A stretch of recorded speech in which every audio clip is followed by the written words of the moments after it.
meio ambiente que nós estamos vivendo aí, essa situação ambiental que nós estamos vivendo, né? Ontem ela estava comentando a questão do artigo 41 da Lei 9.605 de 98, que essa lei é a lei dos crimes ambientais, né? E lá no artigo 41 traz a queimada como crime, né? Só que para chegar no crime, e nós já vimos isso, tem que passar por toda aquela análise. Primeiro tem que ver se é uma ação ou omissão enquadrada dentro do que prevê o artigo 41 da Lei 9.605 de 98, para ver se há tipicidade, né? Se é uma conduta realmente antijurídica e também culpável. Então, vejo que traz aí uma situação bem complicada em função de que esse tipo de prova é realmente difícil, porque as pessoas colocam fogo e saem fora, né? E aí, como é que vai buscar realmente os indícios que sejam suficientes de autoria e também de materialidade até que tem, agora de autoria, buscar quem realmente botou fogo, né? Isso aí é perigoso para a sociedade porque tem um efeito difuso, né? O que é o efeito difuso? É aquele efeito que vai prejudicar, vai trazer danos a pessoas que nem se sabe quem são, né? Tem várias crianças, idosos, pessoas que são atingidas por essa fumaça e tem aí a provável doença, outras doenças que possam surgir em decorrência dessa gripe, dessa fumaça, como eu acho que eu estou também acometido com isso, por causa dessa fumaceira toda, e aí não se sabe quem é, né? Então nós temos aí, dentro dos interesses coletivos, conforme preconiza o artigo 81 da Lei 8.078 de 90, é exatamente o efeito difuso, né? Quando é coletivo, ainda se identifica quem são essas pessoas, agora quando é difuso, não. Então, isso aí traz um malefício para a sociedade e não se sabe onde é que realmente vai acontecer, as pessoas serão atingidas, ou quem serão essas pessoas atingidas. Assim como nós temos também a questão da poluição, né? Estava lendo hoje de manhã a questão que encontraram lá no lixão, encontraram aí aqueles produtos aqueles bens jurídicos, vamos dizer assim, públicos, que estavam enterrados lá, que foram consequência aí da troca dos postes de energia, aí, das lâmpadas de energia da rua, né? Então, vê que é um prejuízo muito grande.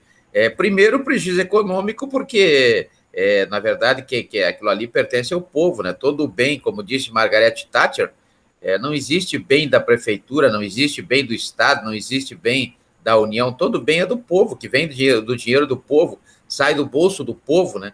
E principalmente que nós pagamos aí a contribuição para o Serviço de Segurança Pública, que é a chamada COSIP, né? Que está lá no artigo 149A da Constituição Federal, então sai do nosso bolso.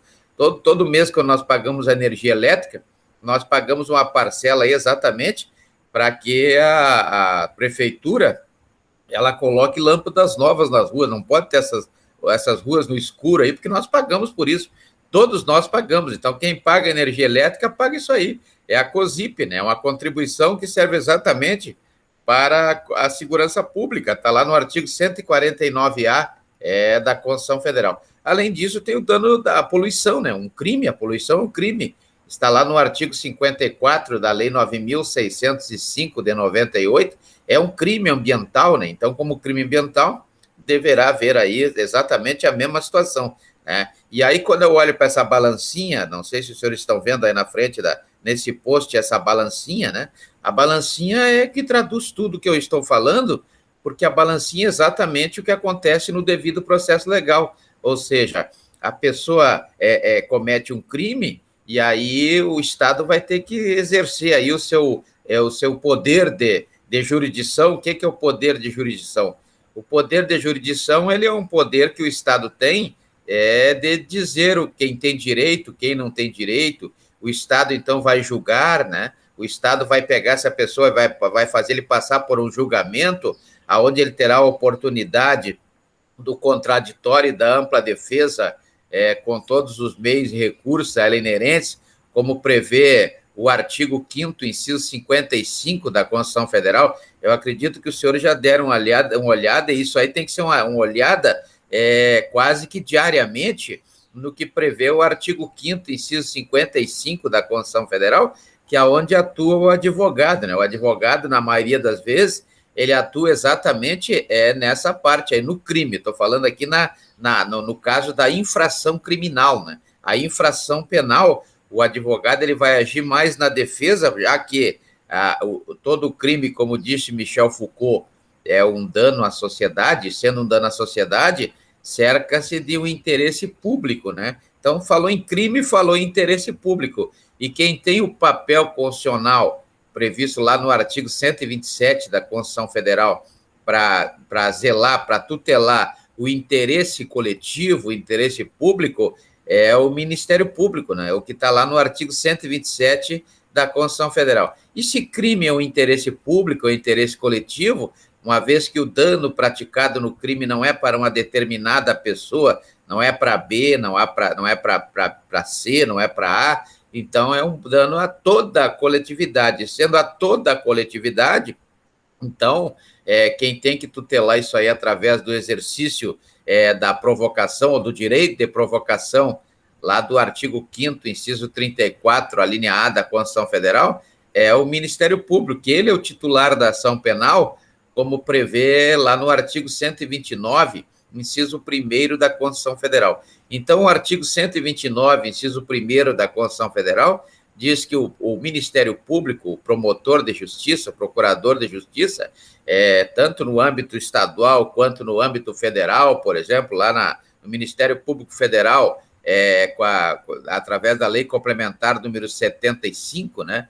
Então, o Ministério Público é o titular da ação penal, é ele que vai promover aí o instrumento para provocar a jurisdição, que no caso do crime é a denúncia, né? A denúncia lá do artigo 41 do Código de Processo Penal, e se o Ministério Público não fizer nada também, se manter inerte, aí vai ser a ação penal privada, ou seja, o próprio ofendido ou a representante do ofendido, seja um familiar, seja qualquer um representante habilitado aí do ofendido, que vai propor ação penal privada nos termos do artigo 5º, inciso 59 da Constituição Federal, ou do artigo 29 do Código de Processo Penal. Então, nós temos duas vias aí de provocação da jurisdição quando na infração penal. Na infração penal, o que é infração penal? Na verdade, a infração penal é quando alguém rompe aí a linha imaginária, que é o chamado Estado de Direito, né?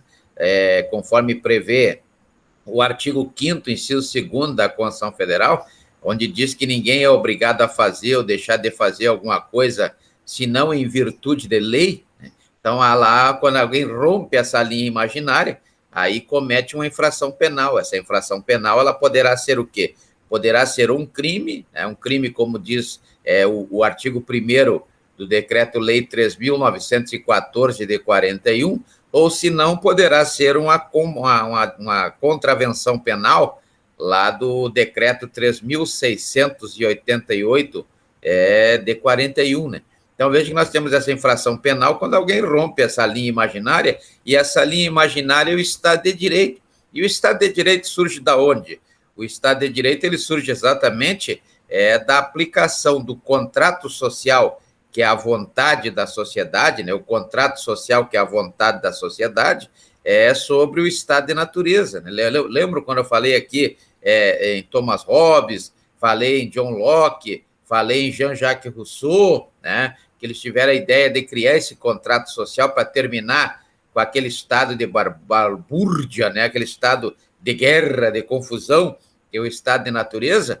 Então, coloca-se um contrato social onde todos irão aceitar, ou seja, o contrato social nada mais é do que um acordo entre todas as pessoas de uma determinada sociedade, e aí fica aquela linha imaginária que ninguém pode passar, nem o Estado, né? Então, todos nós estamos abaixo dessa linha, inclusive o próprio Estado, e hoje nós veremos exatamente como é que o Estado faz quando alguém é condenado, quando alguém é sentenciado, né?